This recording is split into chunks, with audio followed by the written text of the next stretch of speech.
Steel Plaza. Please stand clear of the doors.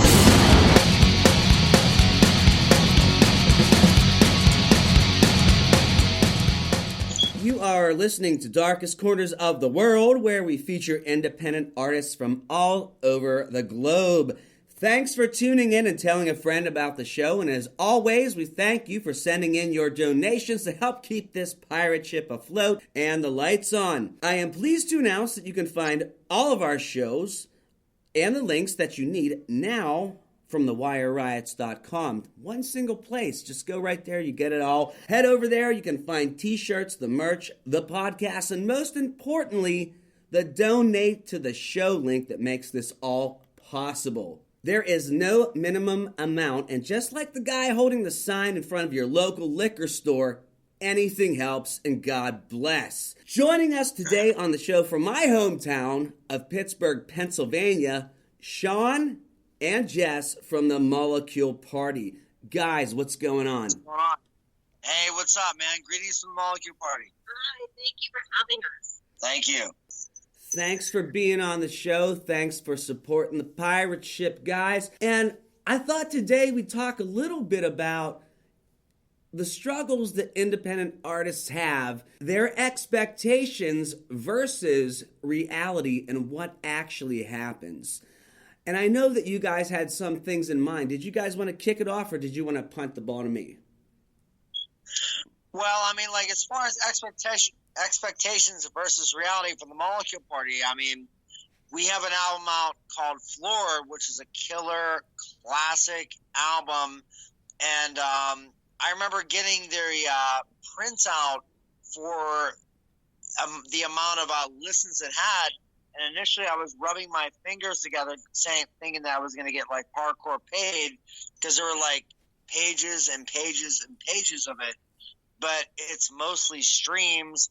It's mostly music subscriptions. So, like, it was kind of like, well, you got, like, 10 cents from all those, you know, like, listens or whatever. Like, very few people nowadays download that stuff and actually pay for it. It's like more of a music subscription. Oh, well, I would just say, you know, as far as opportunities for playing, you know, and I can't speak to too much of a global level, but I think that there's a lot of opportunities to get out there and get your message out there now with today's, you know, technology age. But it is, you know, certainly it's hard to, you know, navigate and really get your music out with all the music there is. And you know, financially speaking, certainly. It's much more of a, you know, if you really truly love doing it type of a situation. I agree. And it's almost at the point where if it's not what you want to do, don't do it, because you're not going to make money from it the way that it used to be. Now, just like Sean said, you're making pennies on the dollar. And Precisely. Right. But again, like, that's not why we do it. But, like, it was a couple of years, you would think there would be, like, more, you know, whatever, based on, you know, the fact that, you know, it been out in a while. But, like, it's not a money thing for us. We do it because we love it. We do it because we like to perform, and, like, we like the fact that people, even though if they're not necessarily paying for the album, know all the words and dance and sing to it, what have you. So, you know. Exactly. And but like when you go to, you know, if you're in a band, you know this. If you're not in a band, I'll explain it. If you go and you look at your dashboard and you look at the streams, you get excited because you see more people listen, more people will listen. Then you go to the accounting part of it, the portion of it, and now you're seeing 0.00012 cents is what you made. Right. What is that? Right?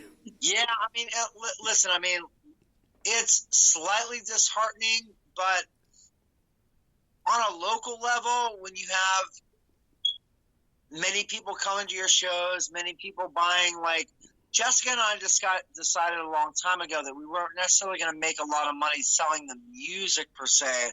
So we kind of geared our sales towards like merchandise, like stickers, T-shirts, whatever. And she's like pretty much the de facto art director of the Molecule Party. So we kind of try to come out with limited edition merchandise for, you know, each show or what have you, or like, you know, like a certain run. Am I wrong? Oh no, you're not wrong. And you know, you try to do that, but even with that, the amount of money that you end up spending getting the merchandise and the amount you actually sell versus what you give away and what isn't sold, it certainly, you know, to me, music is not a living,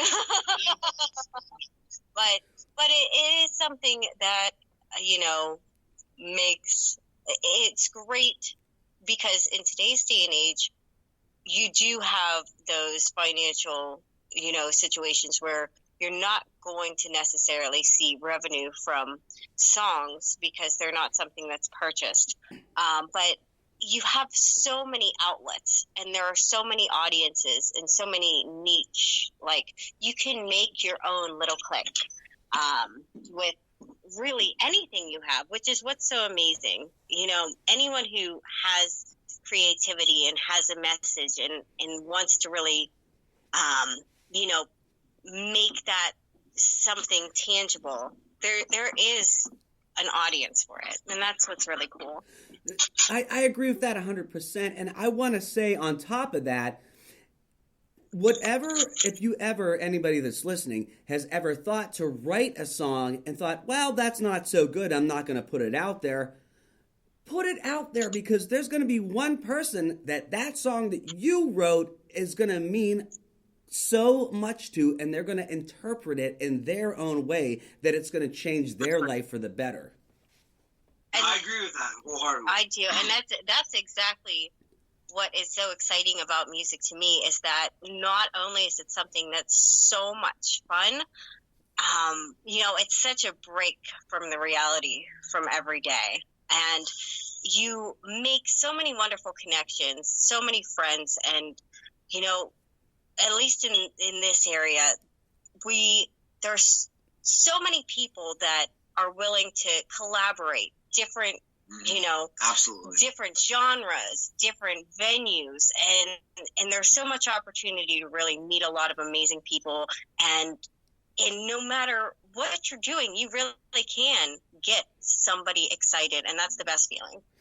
No, absolutely. Like the Molecule Party, we can pretty much play in any genre we want, and we're relatively accepted and or celebrated. Like we play in the rock genre, we play in the heavy metal genre, we play in the electronic genre. We pretty much, we can bounce from scene to scene, and there's something for everybody within our music within those parameters. So like we have the ability to just essentially captivate any crowd within any genre. Does that make sense? Yeah, it does. And I agree with your statement, too. I had my own opinion of you guys, and I love what you do. And the reason why I love what you do is because it's so fucking weird. You can't put it into a category, what you guys do. And thank you. That's certainly a compliment. Yes, it's fucking weird, and you have to see it live to understand what I'm talking about. And yes, listen to the songs, download their songs, buy their songs, but if you don't see it live, you're not getting the whole picture.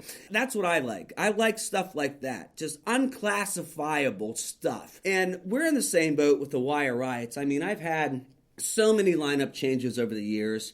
We're going through another one now, and we don't fit into a punk show, we don't fit into a rock show, we don't fit into an indie rock show, we don't fit into a folk show for YEP, but we've played all those venues because our songs are so varied. You know what I mean?